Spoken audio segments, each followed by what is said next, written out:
I want to turn to some of the negative news that we've seen on the president. I mean, for example, you saw Reuters Ipsos had a poll showing that the president's at 38% approval rating. You had the Marist poll out recently. So I look at some of these polls and I'm like, really? Because, like prices are coming down and the market's doing okay. I mean, Bitcoin's having a little bit of a rough road, but overall, like things are not that bad and cities are becoming safer. So what are these polls really about? So I went to my friend John McLaughlin, who's like the number one pollster. This is the guy that got it right in 2016, right? He got it right. He's like, no one's voting for Hillary.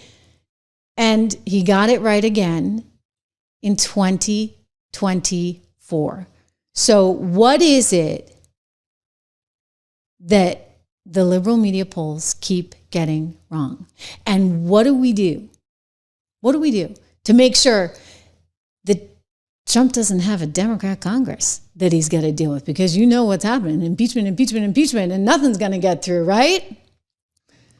Joining me right now on where Donald Trump is and where he's going, and importantly, where the Republican Party is going come midterms, I have with me John McLaughlin. Good to see you, of course, of McLaughlin Associates, very, very, very famous pollster.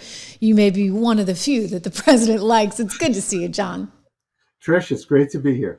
And I say that because you're accurate. And that's a big, big deal. I'm looking at a lot of stuff out there right now. I don't know how accurate it is or not, but give me your read on some of the polls that we've seen in the last few days and sort of your read on where we were given what we saw in midterms.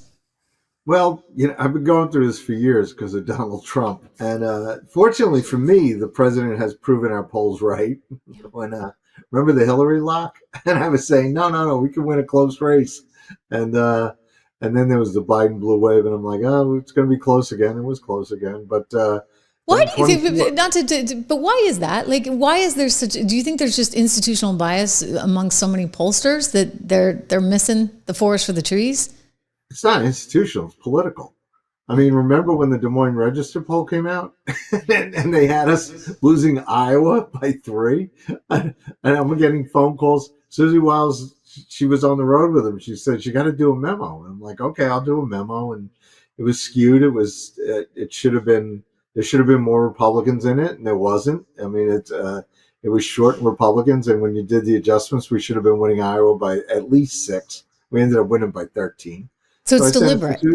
Is it deliberate to try and like demotivate people from voting? Exactly. And I sent it to Susie. I sent the memo to Susie the Sunday before the election. And I said, when are you going to release it? She says, no, we're not releasing it. It was for him. So I had to do a memo. So he knew what was wrong about the poll. So fortunately, our polls were right and dead on. In fact, they hang in Mar-a-Lago at his office. I sent him posters, the line graphs, battlegrounds. We had him up 2 in the national vote, and he won by 2. And he was ahead all year in 24. But now you get, because we poll likely voters, we call people who are real people. We ask them how they're going to vote. If they tell us they're not going to vote, we don't bother polling them. And the media polls, what they do is there's polls out there like The Economist, YouGov, CBS. They only have like 35% Trump voters. We got 50% of the popular vote. So they're polluting their polls when they do adults or registered voters. They're polluting with non-voters who are 2-1 against the president. Where they find them, I don't know. I think they're illegal immigrants. And they put them in the polls to run us down. And now the bad part is the good polls, you just saw an election because midterms, you don't get the same turnout. In the presidential election, we had 156 million people come out. There were 77 million Trump voters, so we got 50% roughly. That's a huge pond because in 2018, 118 million people showed up, so it was less. 2022, 112 million people showed up, so that's less. So in the midterms, like I just did an election in November 4th where Bruce Blakeman, the Nassau County Republicans, we knew it would be a lower turnout, but we got lists of Trump voters who didn't vote in 21 or 23. Mm-hmm. And Bruce told them that he cut taxes and hired more cops in the safest county in America and cooperated with ICE. We had Donald Trump come into Nassau County, and we won 56-44 in a Democrat county. I mean, it's like, I don't know what they did. So you want to have the right data. You want to have the right data, and you need to have, the right kind of polls, because otherwise, you're living a dream, shall we say? Hillary Clinton still can't get over that she didn't get to break the glass ceiling, and poor Kamala doing the apology tour, or whatever you want to call it. I think there's the idea that you could have ever run Joe Biden and thought that was going to be a winning ticket, let alone Kamala. To me, and I'm just saying this given my sort of television producer type, background. I'm just looking at it saying, you guys don't have winning candidates, not as a pollster, but it's sort of wild. Okay. So this is a big deal. We've got midterms coming up. Right. And we just went through an election cycle where we have a communist running New York City. Boy, am I glad I sold my apartment. It's good not to be there, but he's meeting with Trump today. What do you think is going to happen? How do Republicans win this midterm cycle? They win on the issues, and the crazy part is the Democrats are saying it's about affordability. These are the Democrats that voted against the Trump tax cuts. They wanted a tax increase of $4.5 trillion. They wanted to raise the taxes of every American by $2,000. Mondami wants to raise taxes on your old apartment because you owned it, and Hochul's trying to accommodate him. She wants to raise the corporate tax in New York from 7 to 11 on top of the federal corporate tax. You talk about jobs going bye-bye out of New York. So those are affordability issues. Now, specifically, you're talking about a recent poll that we did in 16 battleground congressional districts. I wanted, affordability issues include healthcare, right? And that's a big part of what they're talking about. You guys just came out with a poll on healthcare. 91% of Americans are on board saying that this is so important. We've got to lower the overall cost for working American families. I can also, just to read us some of the stats, which were fascinating, 73% of voters were concerned about the healthcare premiums increasing next year. I can tell you that anecdotally, I'll be looking at the comments in real time. Every time we're talking about healthcare, like we are right now, everybody's saying, you won't believe how much more I had to pay this year. And they're worried about how much more it's going up next year. It's 57%. Majority were likely to vote for a candidate for Congress who voted to preserve tax credits. Support is higher among Hispanic voters, interestingly, also among independent women voters. 69%. Here you go. I'm thinking you're making a really big tent. You're expanding the tent here.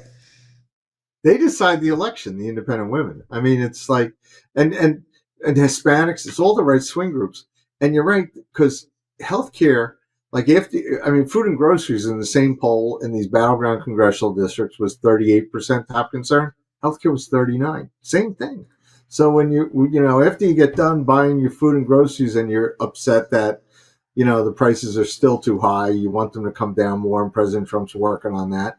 But 87% of that, our friend Steve Moore did a study, 87% of that food inflation happened while Biden was president. And now Trump's trying to fix it. But going back to the healthcare, you have these healthcare tax credits if you buy your healthcare through the exchanges. Now, these are for people who work, not people who don't have jobs and are getting free healthcare like a Medicaid. This is for people who work. They get a healthcare tax credit that helps them buy the health insurance. And Congress, the Democrats want it to lapse so that they can have government-run healthcare. They want the whole system to collapse. They want government-run healthcare. That's a bad idea.